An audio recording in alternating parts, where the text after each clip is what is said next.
Thank you so much for everyone who's joined in. It's such a wonderful gathering, and it's my privilege and honor to be sharing with you what I would tell my 20-year-old, which is frankly something, as I mentioned to Divya, what I go through several times during a year.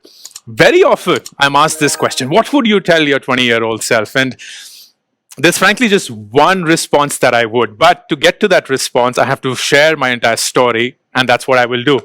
While growing up, I was one of those rare kids in school that knew exactly what I wanted to do in life.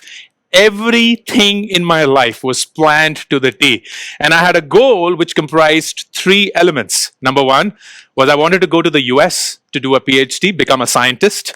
Number two was, as a scientist, particularly specializing in space and astronomy, I wanted to join NASA as a space scientist. And then number three, I was very certain that if I was a space scientist at NASA, then eventually I will find my way to Mars, and I wanted to become the first man on Mars. And that was my goal. This is before Elon Musk came into the picture. This is before Shah Rukh Khan and Swades came back as a NASA scientist to India and changed his life. I was not polluted by any Bollywood culture or any pop culture of entrepreneurship startups.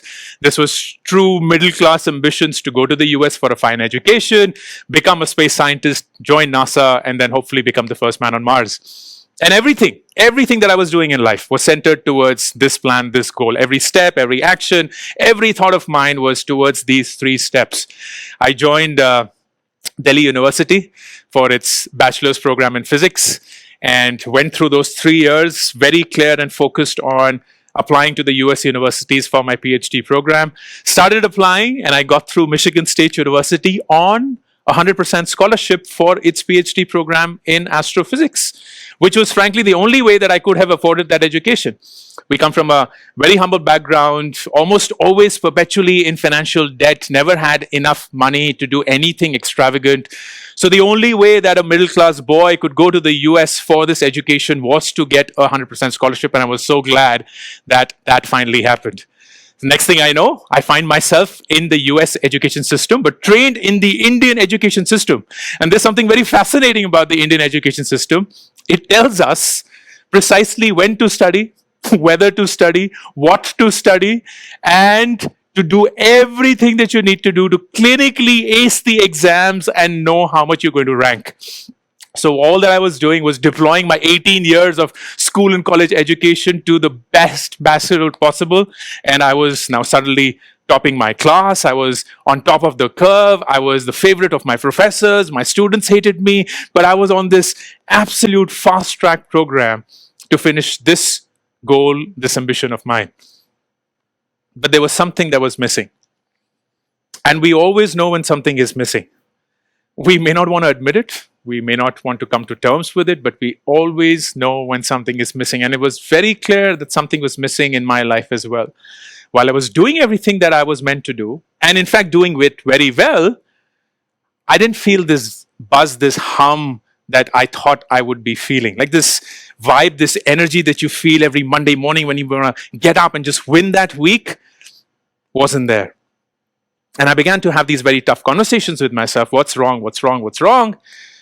And after a series of these conversations that I had just with myself, I realized that physics was something that I was good at, but it didn't make me happy. Physics was something that I was good at, but it didn't make me happy. And for the first time in my life, it struck me that what you're good at and what makes you happy could be two entirely different things. And that was a big revelation for me. Because all my life I'd been taught and trained that if you're good at something, you automatically become happy doing it. And this was nearly not happening to me in my life. And at that point of time, I had to make an important choice. And that choice was whether to continue with whatever I was doing. And because I was good at it, I would get the socially desirable outcomes. Like that bangla, gadi, shan, shaukat, all of those things will come because I'm good at this. But it may not be that it gives me happiness. And choice two was go and pursue whatever happiness meant, which frankly I didn't even know of at that point of time.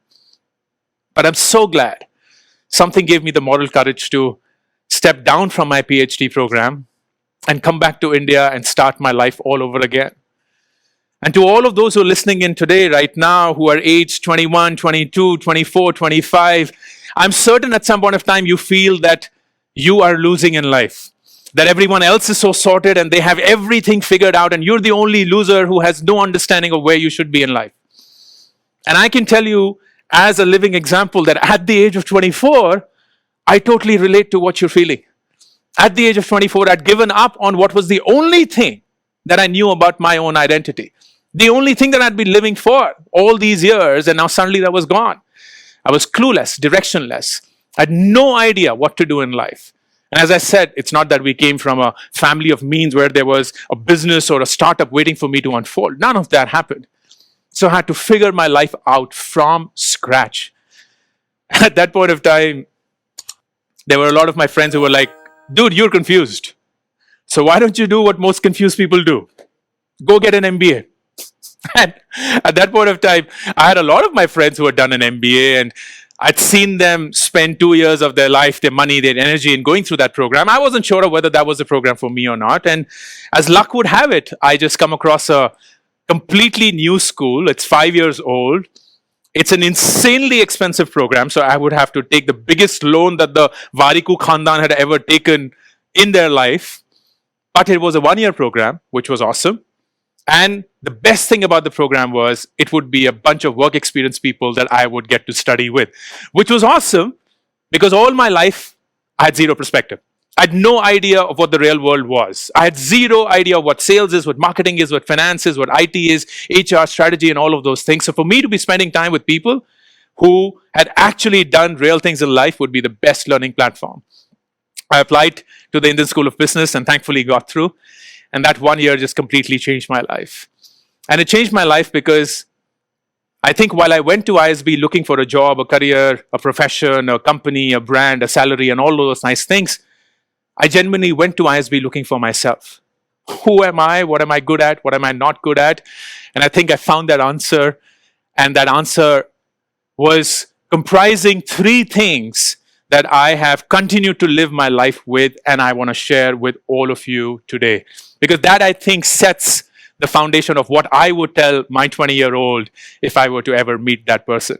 And thus, I would tell all of you who are listening in. Number 1, go back to the first day of college, or go back to the first day when you were amongst a group of people that were very diverse. And what you did the first hour, the first day, the first week, was to look for people who are like you. We always want to find people who are like us. We want to belong to a certain similar group. But that is not where you learn. You will never learn anything from someone who agrees with you. You will never learn anything from someone who agrees with you because they're not offering you any new perspective that you may not be aware of as yet. So consciously, as much as you can, spend time with people who are nothing like you. Not to agree with them, but to understand and appreciate where they come from. To ask the question, what is it that they might know that I don't? Because that is what broadens your horizon. As a 41-year-old today, I spend an awful amount of time in a good way with 18 to 24-year-olds. And they are living a very different world from what I have experienced. And I love that because this is giving me a whole new perspective about the world that I would not get if I were to spend it amongst my own cocoon. Number 2, it's very, very easy for you to feel that whenever you win in life, whenever you get something that you have really worked hard towards, that you deserve it. And we all feel that. We stand in front of the mirror when something big happens to our life and we're like, good job, you deserve it. But the truth is we don't deserve anything in life. We don't deserve where we are in life because we were just plain lucky. The truth is if you're watching me or you're amongst this wonderful setup that we have created here at Seco, we are already privileged. We were born in a family that took care of us, that gave us food, shelter, upbringing, education, love, because of which we sit on opportunities that we take for granted. And so many millions of people right outside of this fancy cocoon will never get to experience even for a second of their lives. But the minute we feel we deserve it, what happens is we get entitled. We now believe that the world owes us something. It owes us its time, it owes us its attention, it owes us its money, and that's why we begin complaining. The day you start complaining about random shit in life, you stop growing. And I would go back to my 20-year-old and say, stop complaining. Stop complaining about all the useless things that you complain about because you think that you deserve to be in a better spot in life. Because guess what? No one owes you their time, their money, and least of all, their attention. And finally, it's very easy for us to believe that life's purpose is to make life comfortable. Because that's what it is. Everything that we see around ourselves is designed for our comfort. You need a book, click. You need movies, click. You need a cab, click. You need something at the speed of thought available for you when you think about it. And that is not the right way to think about life. Because when you look at the most successful people, people that you would want to be, people that you are inspired by, you will see that they are on a constant daily basis picking up the path of maximum resistance. They're not getting comfortable, my friend. They are saying, I have to do something that challenges my fears, that challenges whatever is it that I stand for, because that's the only way I am able to change my orbit. Don't get comfortable. Don't get comfortable. And if I could, I would go back to that 20-year-old Ankur and say these exact same things.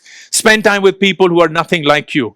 Do it in a manner that you never feel entitled, you never feel that you have everything, but you constantly are learning and learning ever before.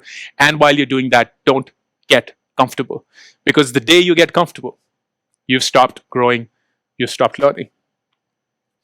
I know that I will never get a chance to speak to that 20-year-old, but I do have a chance of speaking to all of you.